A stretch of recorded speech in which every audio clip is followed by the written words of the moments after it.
Hello, my name is Maxwell Dyke, and today I'm going to be talking to you guys about how looking and more specifically learning about history affects modern business and the CEOs that run them. This summer, two of my buddies, Anthony Malici and Kyle Pearson, and myself, started our own business. It's called MPD Spark. We've been working on our first product, which is an application, for almost 4 months now, and every time we get another step closer to completion, I get increasingly motivated as well as anxious. As you can see on the screen, it takes more than just a quality product to be successful these days. I wanted to know what else I could do to get a leg up on the competition. And I found that many business leaders are also avid readers, and a genre that they all have in common is historical novels.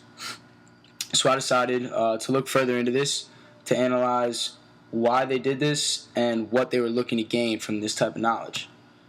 Going into this study, I'm of the belief that knowing the history of your industry, the social climate you operate in, psychological outcomes of different people in different situations is important to be a leader of a business, to be a successful businessman, and to be a successful individual in general.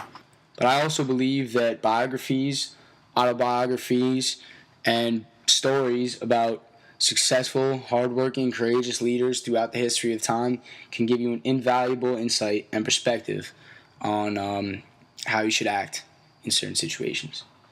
The topic right now that I have set up can be seen as relatively broad, so I've broken it down into 4 main aspects that I think will help me further analyze this and identify exactly what I'm looking for.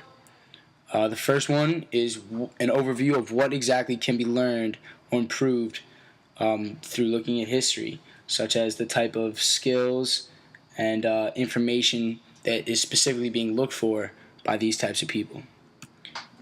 Second is how do the rapid changes and big differences in technology play into the importance of history in the modern era.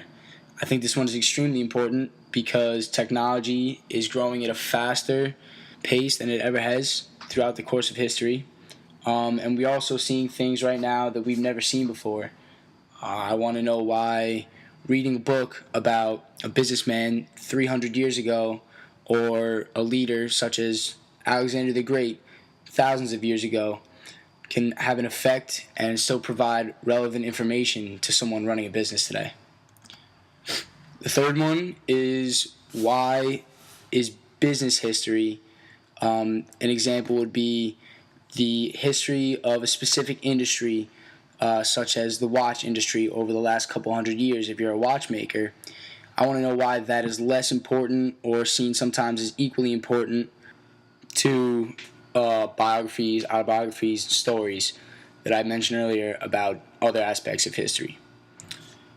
And the fourth is that I want to know how important is it really to have this type of knowledge and to have this type of skill set at your disposal. I want to know whether it will actually cause a psychological effect on the CEO, maybe change their methods of how they're running their business, and if so, will that effect be quantifiable? Will it be more advantageous to you to have a CEO running your business with that type of knowledge, or will it actually have no effect in terms of efficiency or monetary financial gain? So thank you guys very much for listening, and please let me know your responses to my questions as well as if you have any questions of your own. Thanks.